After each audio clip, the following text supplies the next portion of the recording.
BJP party office ভাঙচুর করে তাতে আগুন লাগিয়ে দেওয়ার অভিযোগ উঠল তৃণমূল আশ্রিত দুষ্কৃতীদের বিরুদ্ধে। ঘটনাটি ঘটেছে রাজপুর সোনারপুর পৌরসভা ২৬ নম্বর ওয়ার্ডের জগদ্দলে। এই ওয়ার্ডের মোট ১২টি বুথের ৯টি বুথেই জয়লাভ করেছে বিজেপি। ওয়ার্ডের সবকটি বুথ মিলিয়ে ১০০-র বেশি ভোটে এই ওয়ার্ড থেকে জয়লাভ করেছে বিজেপি। তার জেরেই এই হামলা বলে অভিযোগ বিজেপির পক্ষ থেকে।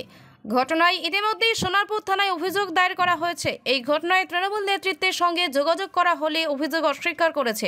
অন্যদিকে অভিযোগের ভিত্তিতে ঘটনার তদন্ত শুরু করেছে সোনারপুর থানার পুলিশ। আমরা ভারতীয় জনতা পার্টি সোনারপুর দক্ষিণ বিধানসভার এই ২৬ নম্বর ওয়ার্ডের একটি পার্টি অফিস ছিল দীর্ঘদিনের।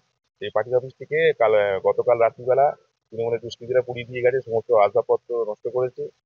পার্টি অফিসের ছাদটাকে, ওই টিনের সেটটাকে নষ্ট করে দিয়ে গেছে, দরজা ফরজা সব ভেঙে দিয়ে গেছে, যা আসবাবপত্র ছিল সব বাইরে বার করে আগুন ধরিয়ে দিয়ে গেছে। আমরা এই ২৬ নম্বর ওয়ার্ডে এবারে ২০২৪ লোকসভা নির্বাচনের ১২টা বুথের মধ্যে ৯টা বুথেই জয়লাভ করাতে তাদেরই গাত্রদাহ এবং তাদেরই গায়ের জ্বালা।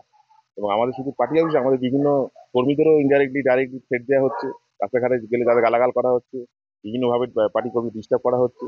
আমরা এর সুষ্ঠু সমাধান চাই এবং শান্তি, এলাকায় শান্তি চাই এবং যারা দোষী যারা তাদের উপযুক্ত শাস্তি আমরা চাই। তৃণমূলের দুষ্কৃতীরাই করেছে, তারা হেরে যাওয়ার ভয়ে তারা এই অত্যাচার চালাচ্ছে। হ্যাঁ, পুলিশ প্রশাসনকে আমরা জানিয়েছি, আমরা আমাদের লিগাল সেলের সঙ্গে কথা বলেছি, আমরা থানায় অভিযোগ দায়ের করেছি।